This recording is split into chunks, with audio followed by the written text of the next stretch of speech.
Welcome back, everybody. Hope you're all having a good day. So back to work here on the theater. Last couple episodes we put up all the walls. So I think we've got the general structure. What is that? That is not in the right spot. Like that. Wonder if I got any more of these around here. Don't know how I missed that one. Okay, so far so good. It's looking okay. We'll have to do some cleanup on the snow, but other than that, I think we are making good progress. So today I want to put on the roof. And that should help us with our snow problem. And then we'll go work on here, because this is going to be the actual theater part. Let's see, I don't think I need this. Let's pick up this and that. Let's just quickly do a little survey here to make sure I don't have any spawnable areas, because yeah, everything looks okay. I want to make sure I don't get any, creepers creeping up on me. Because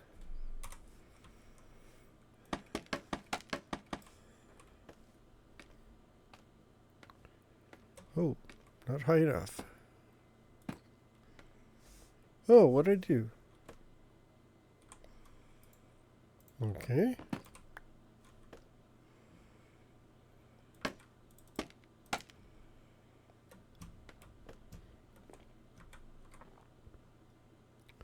So this is going to be kind of a flat, round roof.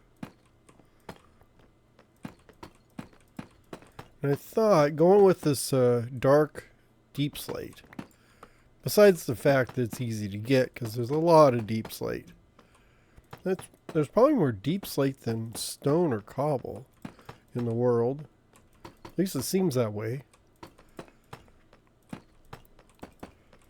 But I always have plenty of deep slate. At least you can make bricks and blocks and tiles like this out of it. But aside from that, I thought a dark roof would look good on the building. Gives it a nice contrast. Even though I do have dark tied in down there with the dark oak and stuff. So I'm just carrying it up and finishing up on the roof.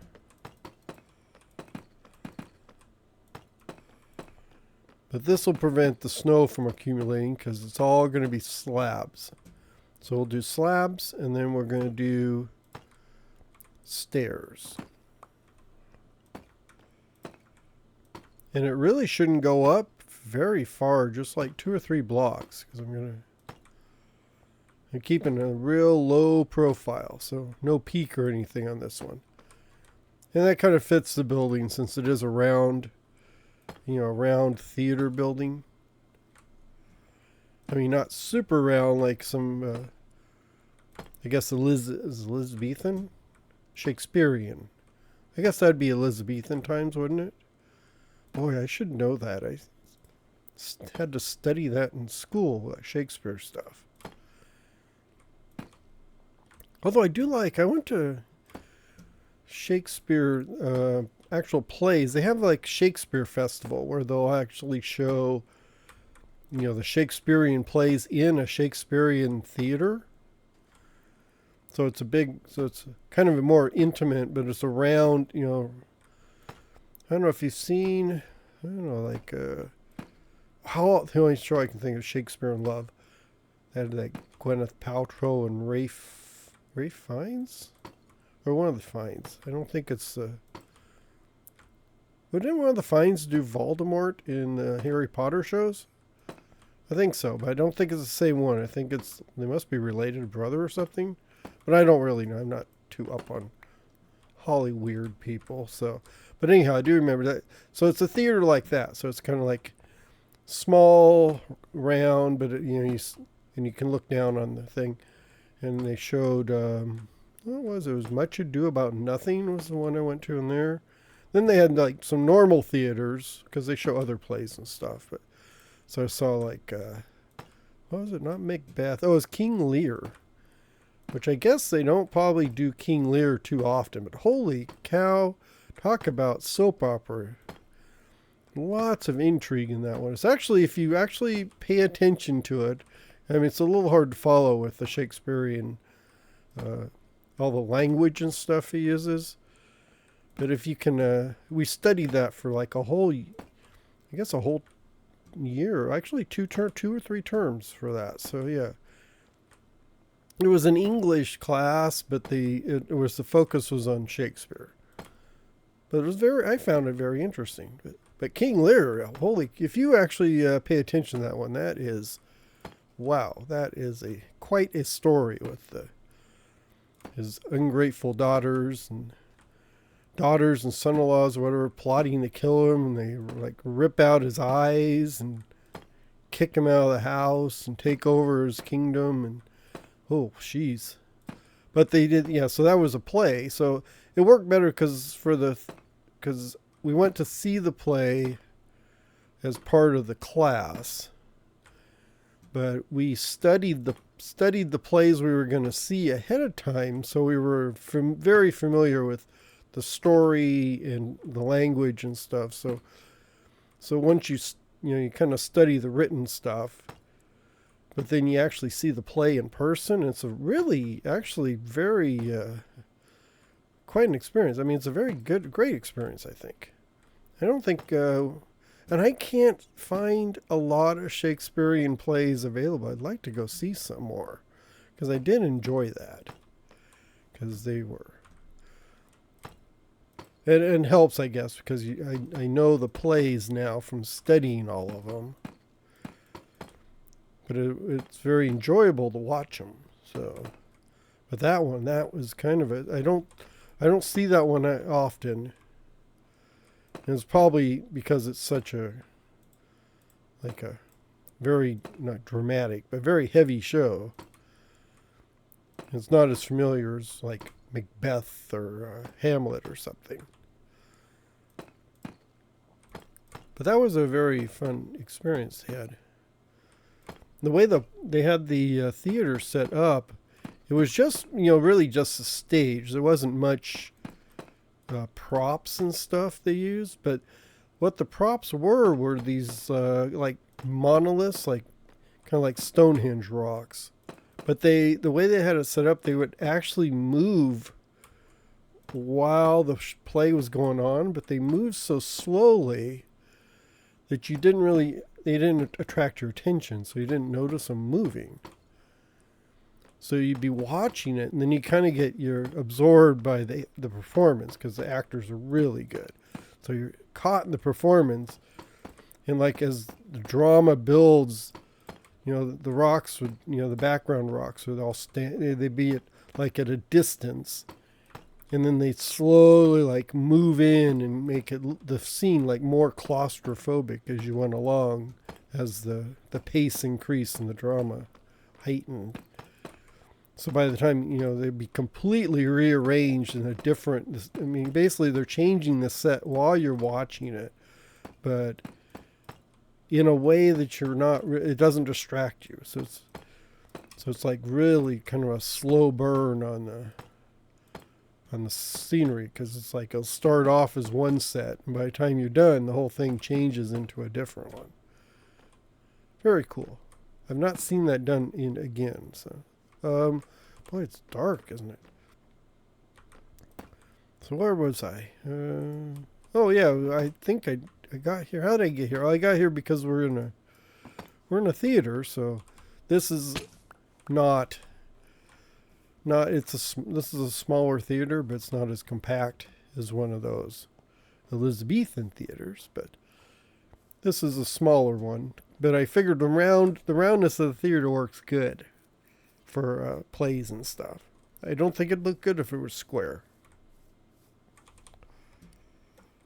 I better go to sleep so we can get some daylight. I don't think I got worried about monsters, but you never know. Well, I discovered I made a mistake. All these slabs I put down, I put on the bottom layer so you could actually put something on top of them. Which is not going to work because you'll get snow on top of them and mobs and that kind of stuff. So I had to pull them all up, which is not what I wanted to do. However, we can get through that. Oh, no, I lost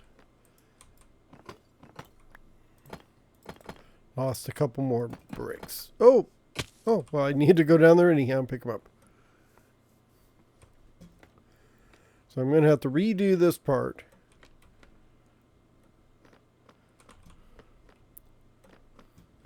There we go. Oh, it's easier here.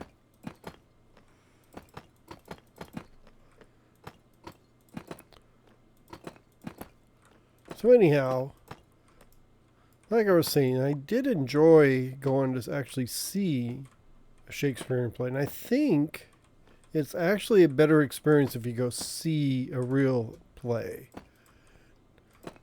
You know, not, you know, they make you read the book in school. Or, you know, you study that stuff, but you really don't get it until you watch the play itself, especially if it's done by really good Shakespearean actors. And most of the good actors have gone through the Shakespearean stuff, like, you know, all the Christopher Lee thing, and even who's the guy that plays Captain Picard? He was a Shakespearean actor. William Hurt, was that William? Yeah, or Dustin Hoffman, I think did. You know, all these actors, if you read up on them or study them, they actually did a lot of Shakespearean stuff. And I think that there's something about the way it's written that I think helps you become a better actor, I think. Which I think a lot of, you know, it gives you that gravitas when you're doing your performance that... Yeah, I think we're missing a lot of that in the Hollywood people of today. Because you watch a lot of these people, I mean, they're decent actors, but they just don't have, like, the weight of performance. Like, if you watch, even like Kenneth Branagh, he does Shakespearean stuff.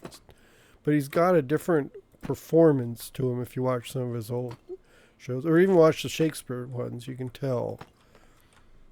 It's different, you know. And then you watch, let's say, like, then watch some of these modern like watch the original Romeo and Juliet with Shakespearean actors, and then watch it with, you know, like Claire Danes or somebody with, you know, all these the newer actors. Even though that's like 50 years old, it seems like, but it doesn't seem to have the same weight to it that. Someone who's classically trained, I guess. Which could be why, you know, some of these movies don't seem... The performances, like they try. It seems they're trying to do the performance, but it just doesn't carry any weight. And it could be because I don't know how much classical acting stuff they do anymore. I don't know if they just sort of, you know, jump right in and start doing it, or, you know, that kind of stuff. But if you see the play in person, it's much more impressive than if you just read the book. Or even see some of these older shows. I was watching, there was, like, Laurence Olivier did a bunch of Shakespeare shows, movies. And those are usually pretty good. Like a Hamlet, and he did Henry the Fifth? It's one Battle of Agincourt play. I can't remember off the top of my head which Henry it was.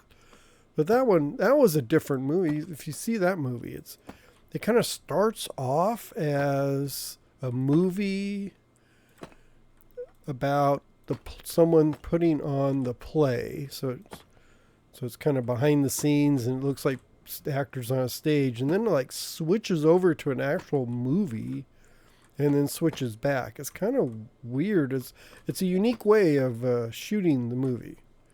So that's not a prime example of what I'm saying, you know, of just seeing a Shakespearean show, but that was a interesting movie. Okay, this is starting to look pretty good. I think I need another row. Of course, it's snow. Well, as you notice, there's no snow on the roof, so I think we're good there. I think I need another row of 2 out this way.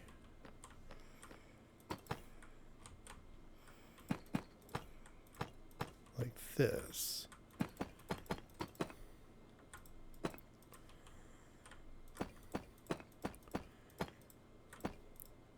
I do have a design for the interior. I think it's going to be... I think it came out good. I did, like I said, I've done this in creative, so... The interior, I believe it does have that, like, theater vibe to it.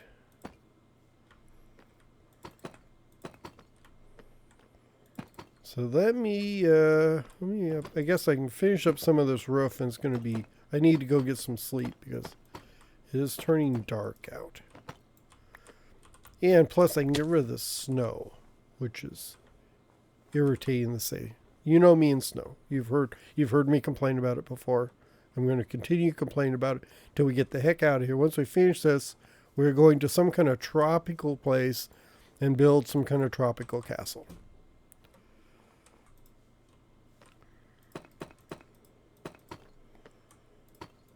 Okay. There we go. That's starting to look good. I should have one more row of these deep slate. Well, I have enough. It's okay.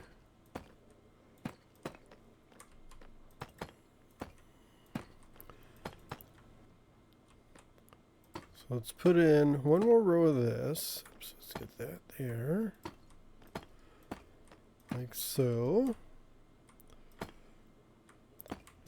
So to change topics completely, I was watching TV. I know it happens. And this commercial comes on for Papa John's, which, if you don't know, it's a pizza joint we have where it's not a takeaway. It's just a normal pizza joint where you order a pizza, they cook it, and you pick it up. And I guess, well, I guess Peyton Manning, the quarterback, is like the spokesman for it. But I know the Papa John's guy, like Papa John himself, I think he's in prison for doing bad things. I don't remember what exactly they are. I suspect they're like similar to Jared from Subway, but let's not talk about that because, you know, if he did do that, he can just rot. And I guess he doesn't own the company, so I don't know why they left his name on it, but anyhow. So it's a Papa John's commercial, so they're advertising, and I don't like Papa John's pizza. I will be upfront and frank with you about that. I think the crust is rancid. No, well, not rancid. I guess they brag about their crust, but their crust has a chemical taste, at least to me. It tastes chemical, and I don't like it. I don't like it at all. I don't like. The toppings are fine, but the crust is bad enough that I will not eat that pizza. I think that'll do. So anyhow, so I don't ever go to Papa John's, but I do see the commercials because they run them all the time. So I say, oh, come to Papa John's, get the best pizza, voted best crust, that kind of stuff. And I don't know who eats it. I guess people do eat it. And I guess people think it's really good, but I think it's very bad. But that's neither here nor there because we're talking about a commercial they're running. So in the commercial, they shows up, you're seeing like the Papa John's kitchen where they're cooking this great food. And so you see this ticket pop up off their little ticker tape machine. It's an order, so it's got like, oh, pizza, I don't know, fry, you know, the sides. I don't remember what they are. It's like potatoes or French fry.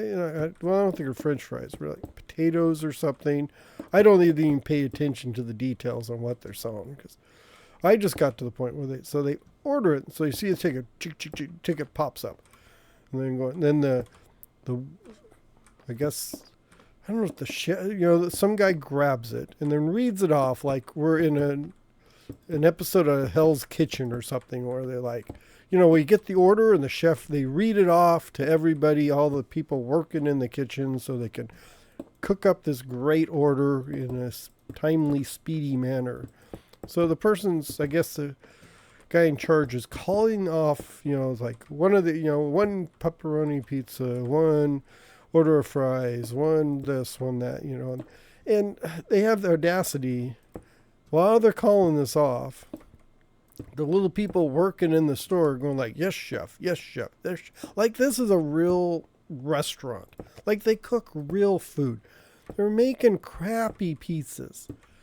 I mean, yes, the topping's fine. I mean, the crust, what they put the pizza on is crappy, but they're just making pizzas, but they act like it is like, I mean, it reminds me like, you know, like they do like in Hell's Kitchen or whatever, where they, you know, they got the one person running the counter or whatever and taking all the orders and calling out all the orders and making sure everything, they're all, you know, calling out the order. Yes, chef. Yes, chef. Yes, chef. And it's like, I thought it sounded like it's the most ridiculous thing I've ever seen. It's like these people there's no way I would call the head pizza maker a chef. I mean, there are chefs who make great pizzas, but Papa John's is not it. This is not great food. It's not food worthy of being called a chef. So, I mean, holy cow. It's like calling the guy that drives like the little shuttle for the amusement park, you know, your chauffeur or something. It's like, I just thought that was so ridiculous. I guess it's supposed to make me think that this is a great food that I should be running down to get. And I don't eat, since I don't eat that pizza, it's like, I could care less. But anyhow, I just thought it was ridiculous. It's like, how ridiculous can you get when you run around pretending that your pizza parlor is run by like a chef? I mean, next I'm going to be going to going to the taco truck parked down the street and like one beef taco with side of chips or whatever, and you know, and they're going, yes, chef, yes, chef. It's like, what the? I must have done something wrong here.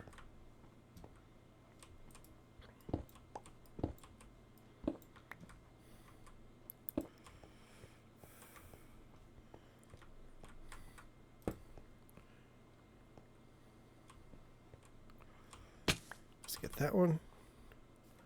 I thought that was just ridiculous. It's like yes, you can, tell me how good your pizza and stuff is, but don't pretend you've got real chefs running your pizza parlor. Because I'm not going to believe it, because I've tasted your food. It's not chef worthy. Let's see, this goes up, up, up, up, up. So where does this one go? This one goes... Well, that can't go there. How did this one go sideways?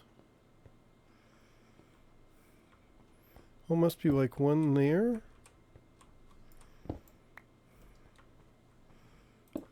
Oh, no. One here. Oh, what am I? Oh, I'm one short. Okay. I don't know why I'm in such a complaining mood about a a commercial about a pizza company, but it just struck me. It's like, why are you pretending to be a chef? It's like the like the girls that went up, or the ladies that went up in the spaceship, where they took them up and they kind of flew, did that little parabolic loop where they're out in outer space for 10 minutes with Katy Perry and them, and then they get back and they're like, we're astronauts. It's like, you're not astronauts. Sorry. I mean, you rode on a spaceship, yes, and they took you up and kind of poked your little head out of the atmosphere, did a little parabolic so you can float around and do photo ops, and then sent you on your merry way. But don't tell me you're astronauts, because you didn't do anything. You just went along for the ride. That's all you did. Sorry. If you get delusions of grandeur saying, oh, I'm an astronaut. You're not an astronaut. That's like me saying I'm a pilot because I rode in an airplane once. Like, I didn't do nothing. I'm not a pilot. I just sat there and enjoyed the view. And that's what you guys did. You just sat. So I've been watching. I need to stop watching TV because these people are annoying me the heck. But I'm almost finished with this, so we will. I'll be back in a second.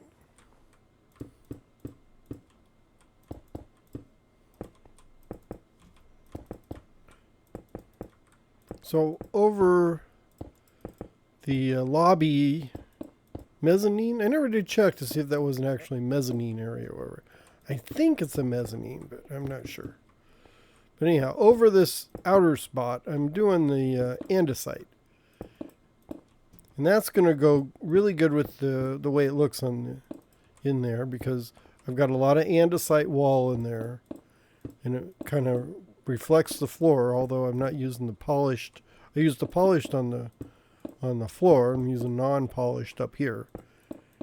So I think that all ties in very well up here, and I can get away with the two-tone and not contrasting or clashing, because the black is only seen inside the theater, which is really, you don't want it really light in there. So you want it kind of a dark, because the theater is going to be darkened during the play. So you're just going to see, so you want the roof to be, reflect that. So you want it to be darker. So that's another reason I use the dark blocks on that one. But out here in the lobby where you're waiting, you want it to be lighter. So putting the actual this diorite out here works pretty good. Oops.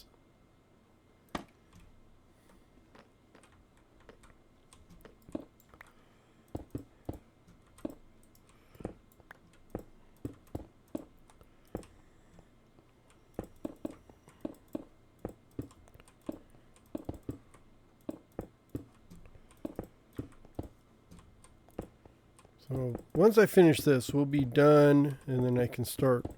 Then we just really got some decorations. I got to put all the seating in, but we're getting there, and this will stop all that snow from showing up on the inside too.